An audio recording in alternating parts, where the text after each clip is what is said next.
What's up guys, U29 back with you again. This is a bit of a different chat. I wanted to kind of do this because it's another thing that I'm really into. So there's two things that I really want to start talking about in discussion videos. Two other things I'm really into, that being WWE and Yu-Gi-Oh! Two games that I'm just... Well, WWE isn't a game, but two things that I'm also really passionate about other than Pokemon. So I might play a bit of Yu-Gi-Oh! If I feel like it, we'll see. I might just commentate on some videos and do some discussion. I don't really like dueling. I like watching people duel, but myself dueling, I find that I get just a bit too into it. I prefer just having a watch. Anyway, today I kind of wanted to talk about the Royal Rumble. I think everybody's been talking about this, and everybody has their own opinion. I think mine's a bit different. Like, everybody says it was like really bad. Like, it was a really poor Royal Rumble. The championship match was good, and I agree with that. I watched the championship match.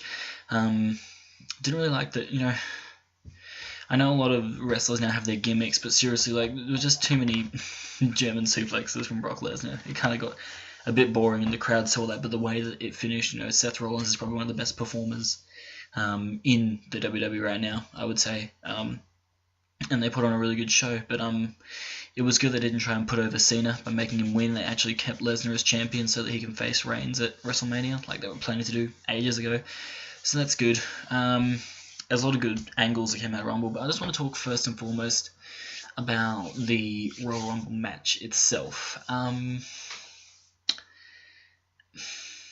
Okay, so the first issue, I guess, was Daniel Bryan getting eliminated super early.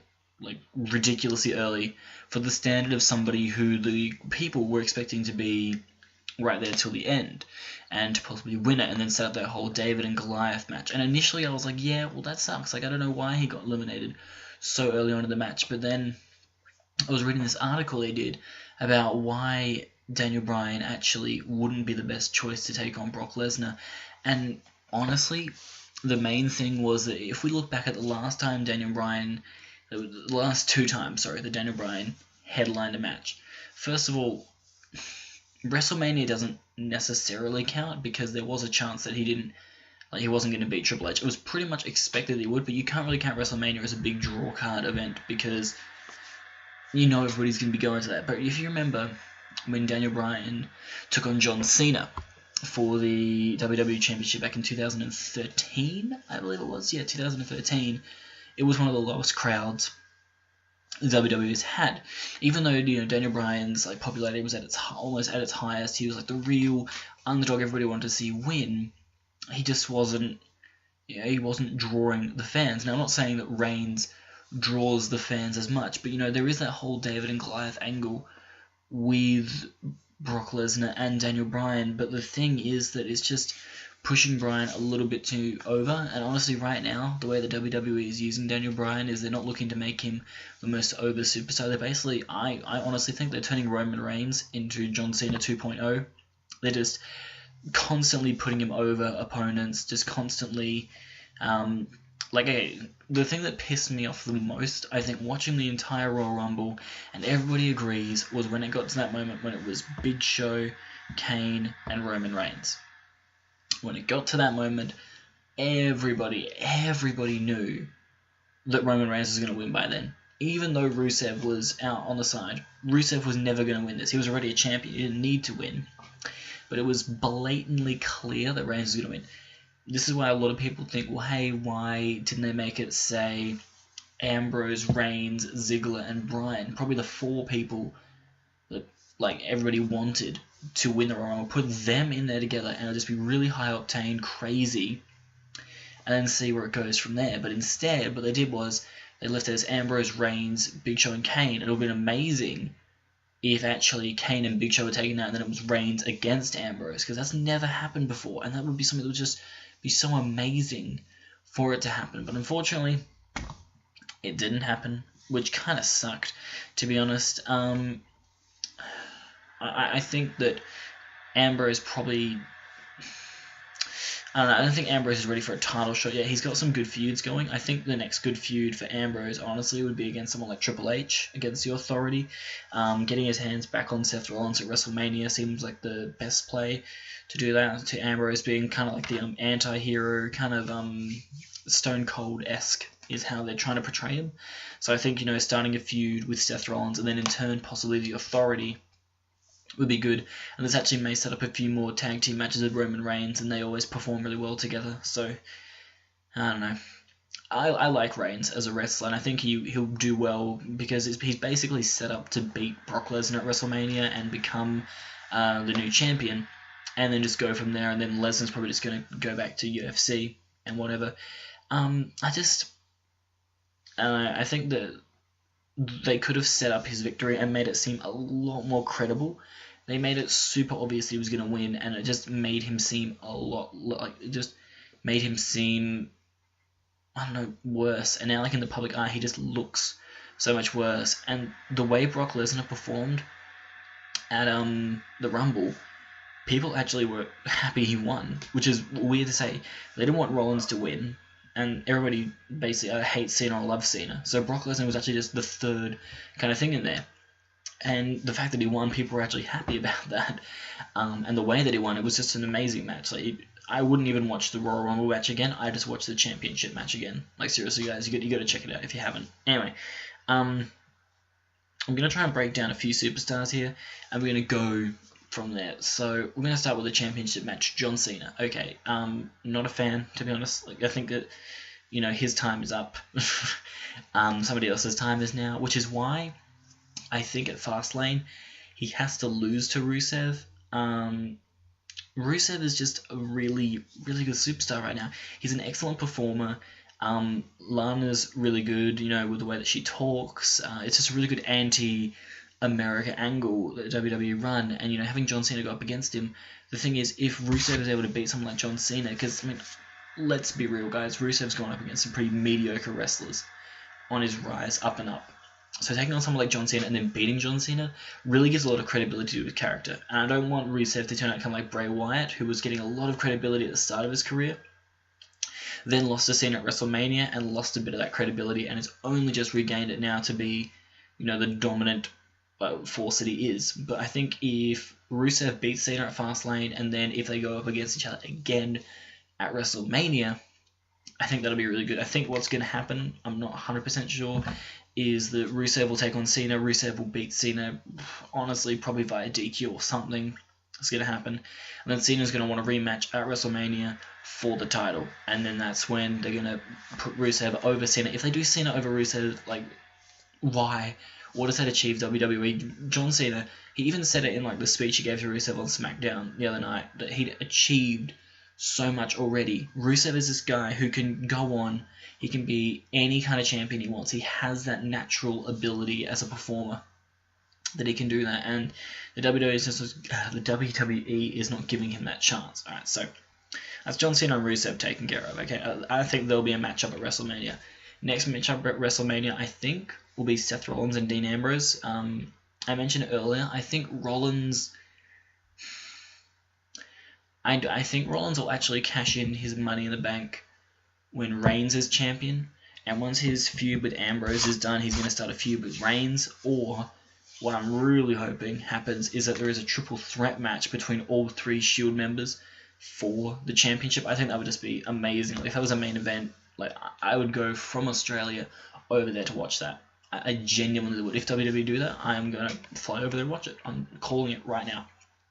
Because it would just be an amazing matchup, because all three of them, I know Reigns was put over, but he is an excellent performer. Ambrose is a fantastic performer. Rollins is probably the best performer in the business right now, if not Dolph Ziggler.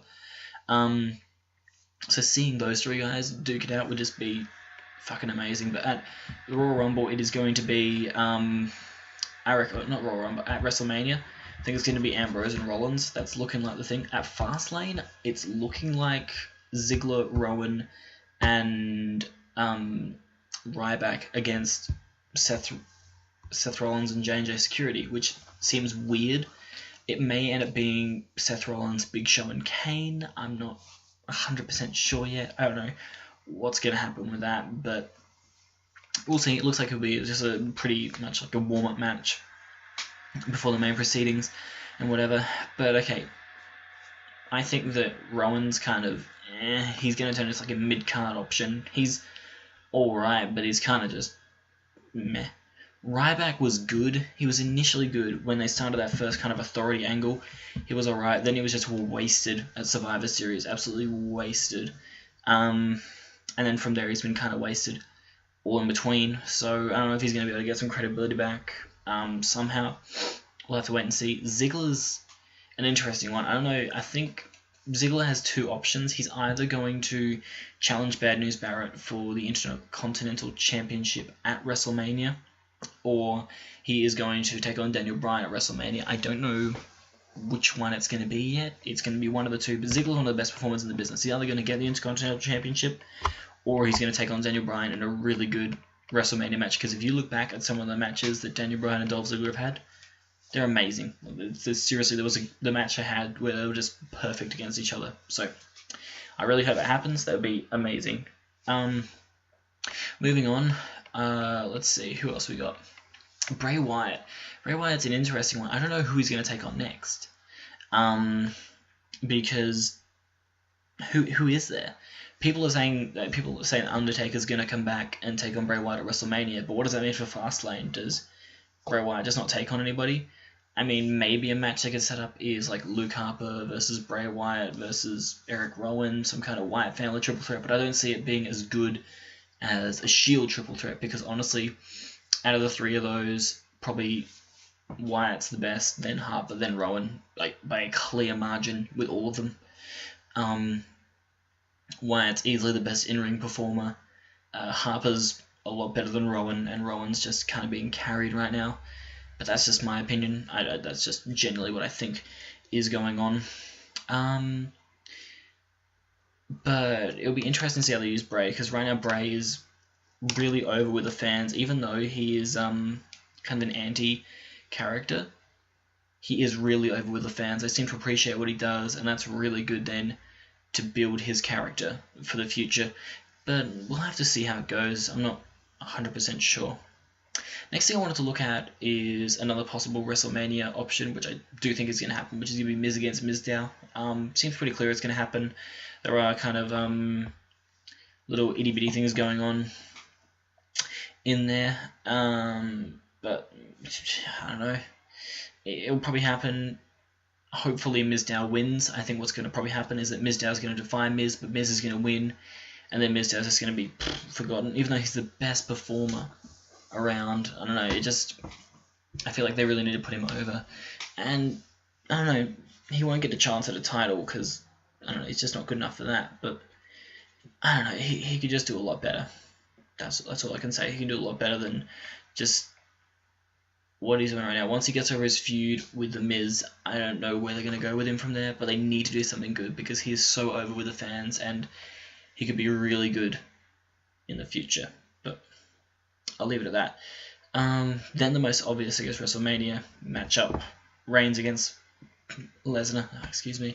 I mean, Reigns will win. That's a given. Don't mean to shatter any illusions here, but Reigns is going to win the Raw. Is going to win the championship match at WrestleMania. Be the one that conquers the 1 in 21 and 1. That sentence. He will be the one to do it, and then from there, I don't know how long his reign will last. I don't know when Rollins is going to cash in the Money in the Bank briefcase. It's going to happen at some point. I don't know when, though. I'll have to wait and see. But I don't know how well he's going to do as a champion. I think he's always been really good, not even as an underdog, but as like the guy who comes out just to beat people up. But he's not going to be coming out to beat people up. People are going to be coming out to challenge him. I think that's the difference, is that he's always been the kind of guy that when someone says, like, I can take anybody on, boom, Roman Reigns' music hits, and he comes, does his business. Now it's Roman Reigns saying, I'm the champion, who's going to come up to me? And that's when all these other guys are going to come in.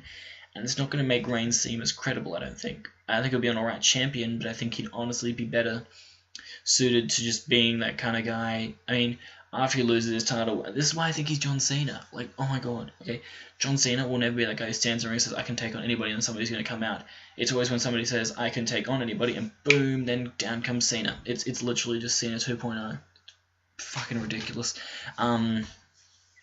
Which is why I like this segment with Rollins, how he said he'll take on anybody, and Ryback came out. Because Rollins is the kind of guy that you can tell already that he is going to be a good champion in the future. Because the thing is, he can come out and meet somebody's challenge, and then he can also dish it out to somebody, which is like the best thing ever for him. Alright, so I've been babbling on a bit. Let's see. Daniel Bryan versus Ziggler. Really hoping that happens. Last one that I think will happen, I don't know if it's going to happen at Fastlane, but I think it might happen at WrestleMania, is Tyson Kidd and Cesaro versus the Usos for the Tag Team Championships. Now, I don't know if these two are going to face each other at Fastlane. I'm not sure, but I think they should face each other at WrestleMania because, honestly, they're probably the two best tag teams in the WWE right now. Golden Stardust are pretty abysmal. Lucha Dragons are good. They may actually, what I'm hoping happens as well is that from NXT, the Lucha Dragons are able to come up from there. Because Sin Cara has already been a mainstay here, but if Kalisto comes up as well, it's almost like just another kind of tag team, better than Los Matadores because they do a lot better moves. And if WWE were able to sign them up, that would be really good. Don't know if it'll happen, but I think that Kidd and Cesaro are really good at being the anti kind of champions. Like Miz and Mizdow, the thing was they started as anti, but then everybody started liking Mizdow. So when they won the titles, they're actually like kind of happy about it. Whereas what is expected is that the Usos are like the most over tag teams in a long time that we've had. And I think what's going to be really good is if they lose to Kidd and Cesaro either at Fastlane or at WrestleMania. Because Kidd and Cesaro, Cesaro has always been a really good performer in my opinion. Like the swing, the uppercuts, he's always been really good. He can also sell really well. And then Kidd with the angle with Natalya, and he's actually got really good in-ring ability. I think that'll be excellent for a WrestleMania draw card, and I think they'll both have an excellent match. And I think the Usos should lose, honestly. I think they should, so a new wave of tag teams can come in, but I don't know how that one's going to happen. Alright, I think the last thing I want to discuss right now is the Divas Championship. I think at WrestleMania it's going to be either Nikki Bella versus Brie Bella, or it's going to be Nikki Bella versus Natalya. Either one could be good. There are outside influences in the latter because you've got Tyson Kidd and Brie, but I also like the idea of at Fastlane maybe Brie, goes against her sister, lets Paige win, and then it goes to maybe being Paige and Nikki again, maybe with Brie as a special guest referee, something like that would be really cool, or maybe getting Brie as a special guest referee and then it turning on her sister, because it was only meant to be the month that she was basically a sister's bitch, so if that comes to an end, I think she's going to then get revenge on her. There's going to be that kind of angle that happens. I don't know. I'm not sure how it's going to go, but I think there's going to be a massive mix-up in the Divas competition. I know WWE's been looking for new Divas talent. I think Charlotte could come up definitely into WWE, and a really good angle they were talking about was getting Charlotte to be a Paul Heyman girl. I think that would just be amazing, because Paul Heyman is probably the best manager of the modern era. I only think Bobby Heenan is better than Paul Heyman when it comes to managing, and he's amazing on the mic, and I know he could just really make Charlotte a very credible wrestler. But we'll have to wait and see. I think, reflecting on what I've said, the Royal Rumble itself, the Royal Rumble match was shit. The way that they did it, they could have done it a lot better and made it seem just as credible. The title match was fantastic. The other matches were It's like really but whatever. I mean, I think the way we're going into WrestleMania, honestly, what I'd like to see, the other thing I don't get is the Intercontinental Championship. Who is Bad News Barrett going to face for that? I don't know. I think it should be Ziggler, but then who the hell does Daniel Bryan face? I have no idea. Triple H versus Sting might happen. It depends what happens with Fastlane. If Sting comes out there and then Triple H says, I'm challenging you at WrestleMania, and Sting says yes, then boom, there's a great little matchup to happen. I won't know what happens from there. We'll have to wait and see, but there's a possibility.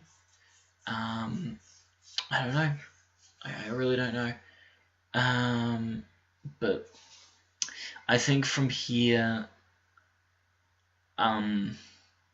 here's how I see the championships working out. So WWE World Heavyweight Championship after WrestleMania, Roman Reigns is going to be a champion.